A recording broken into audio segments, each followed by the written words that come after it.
Hey everyone, this is CW and this is my Gren Maju profile. This has actually been my favorite deck that I've been playing for the past 2 years. I just love how quickly it OTKs and your matches don't last long at all. Alright, starting off with the main deck.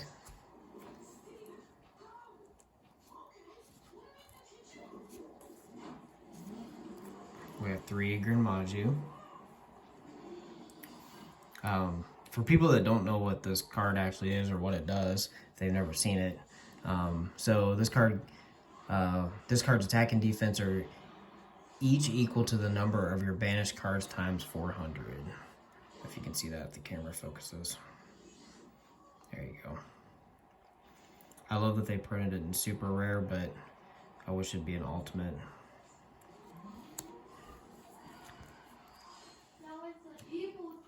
Alright, and then the engine that is complementary with Gren Maju is 2 Eater Millions. A lot of people play 3, but I don't like to open 2, so I only play 2 in the deck.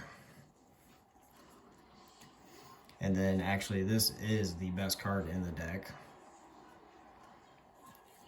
It's Gizmic Orochi, the Serpentron Sky Slasher. This is where you banish 8 face down and you special summon it. It's a quick effect too. You can use it on your opponent's turn. The other effect that people forget about is you can banish 3 cards from your extra deck face down, then target 1 face-up monster on the field, destroy it. You can only use one effect. You can only use one Gizmic Orochi effect per turn. It only wants that turn. Like I said, just the best card in the deck. It's a level 8. You can make your rank 8 really easily with this card. Alright, the next card is the only hand trap I play in the deck, which is Dimension Shifter. A lot of people cut this card because they don't like how bricky it is, but honestly, if this deck is only meant to go 1 turn, kill your opponent, so if you open this, stops your opponent, locks them down, then you just go for the OTK.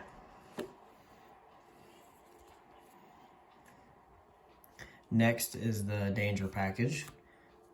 So I play 3 of the Thunderbird and then 3 Bigfoot.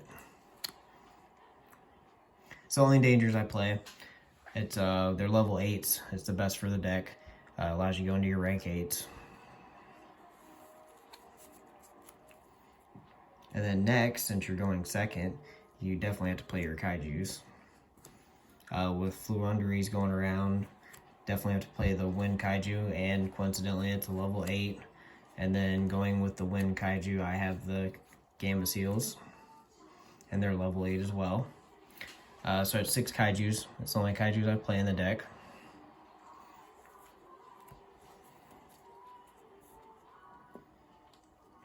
Next, to complement the Kaijus, is Alpha, the Master of Beasts. It's a great card. Essentially allows you can actually Kaiju your opponent twice by using this card. It's great. The special summon part of this card is not once per turn.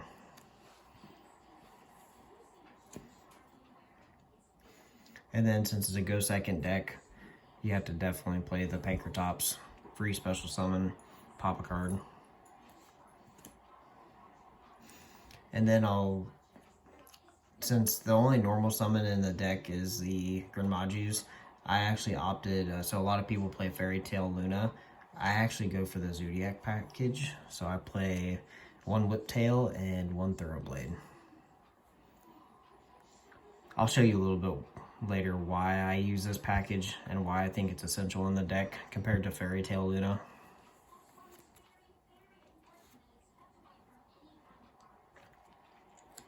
Next is onto the spells. Is the 3 Slumbers. I definitely think you should play this at 3. I love seeing it. If anything, you can bait out a negate with it. And then of course once it's engraved, you can banish it and add a Kaiju to hand. And then after the slumbers is the draw part of the deck. So I'm happy to be where we are at 2 desires again. One was just awful for this deck. And then you have the 3 trade in. And then I also play the 2 Allure of Darkness.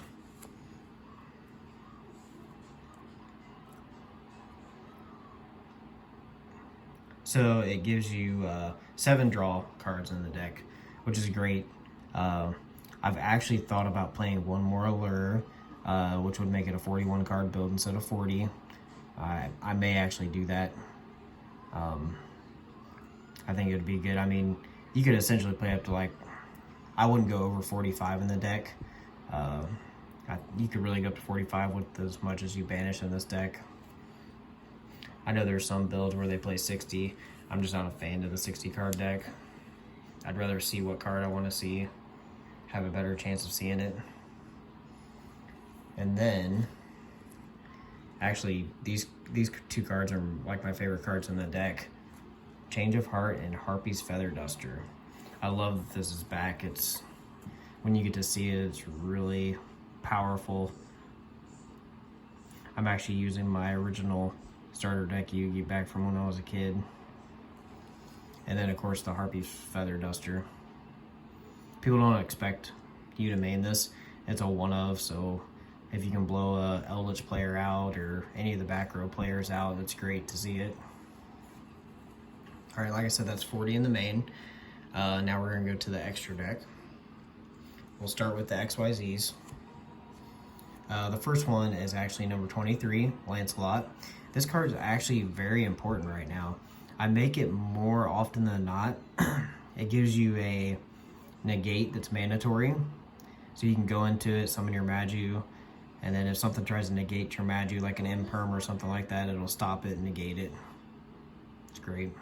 And it attacks directly, which is really important, especially if you want to make Zeus.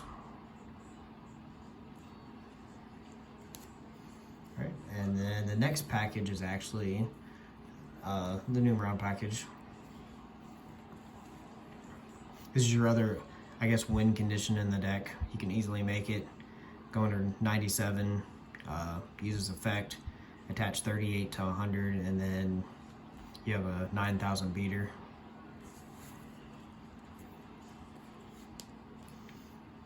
The next really important XYZ is Dingirsu. This card's amazing in the deck. It allows protection, and it also sends a card, so it's good spot removal compared to destroying or targeting.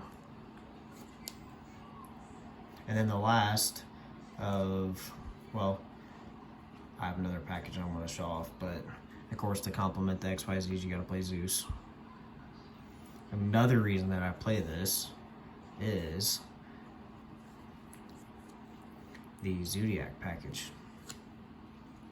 So as you remember, I played Thoroughblade and then I played Whiptail.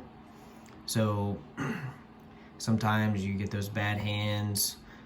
Sometimes they negate everything and you have no options left. So that's where the Zodiacs come into play. You can summon your Thoroughblade or your Whiptail, go into Borbo, attack, and it attacks directly. And then you go main phase 2, and you can have your Borbo, you know, rank up. You can go to Chaka 9, Tiger Mortar, and then go into Zeus. So imagine if you have your other Zodiac here, this actually gives you a 4 material Zeus. If they've negated everything, this is amazing because you can just send everything now. I just think it's more powerful than Luna because when you run out of options, sending everything from the field to the graveyard is just really good. Clears the field. If they don't have many cards in their hands, it gives you good advantage. All right, and then the next part I guess won't make too much sense till we get to the side deck, but it is super poly targets. So Mud Dragon, Starving, and then part of Plant, Dragostopalia. They're just the best super poly targets. Really generic, easy to go into.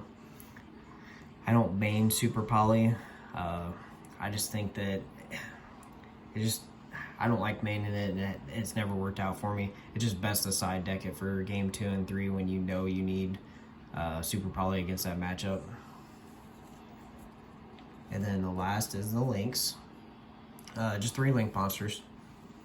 Nightmare Phoenix, Dark, the Dark Charmer, and then Blackluster Soldier, Chaos.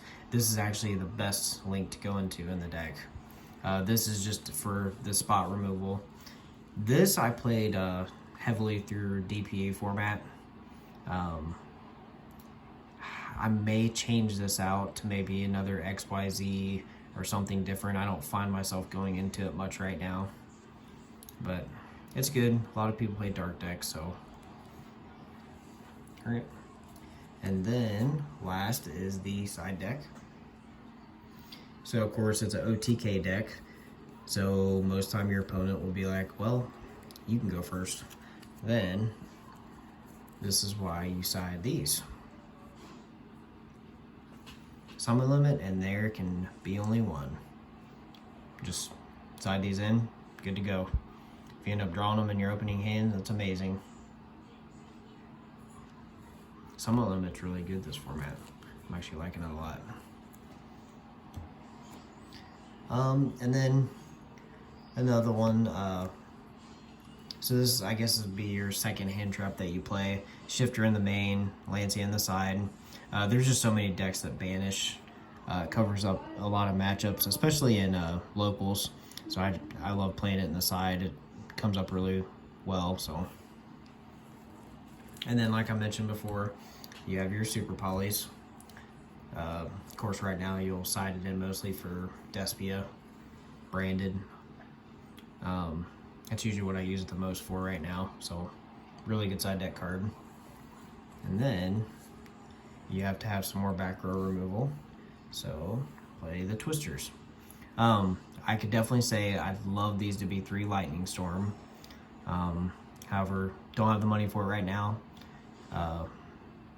So I advise, if you are, mirroring this deck, definitely put the Lightning Storms in. The Twin Twisters work good though, especially if you have a danger in hand. You can get a pop with your Bigfoot, and then your Thunderbird can pop another face down as well. So if they have 3 back row, you can activate this and you can hit all 3 of them if you discard a Thunderbird. Alright, that's it for the deck profile. Hopefully you enjoy it. Like I said in my last video, I'm hoping I can get to making the side deck video for Eldritch. That video is doing really well right now. I'm actually thinking about modifying that build a little bit more. I kind of want to show off. I used to play the Dogmatica Eldritch build. I actually might show it off as well, along with doing a side decking video. So, thank you very much.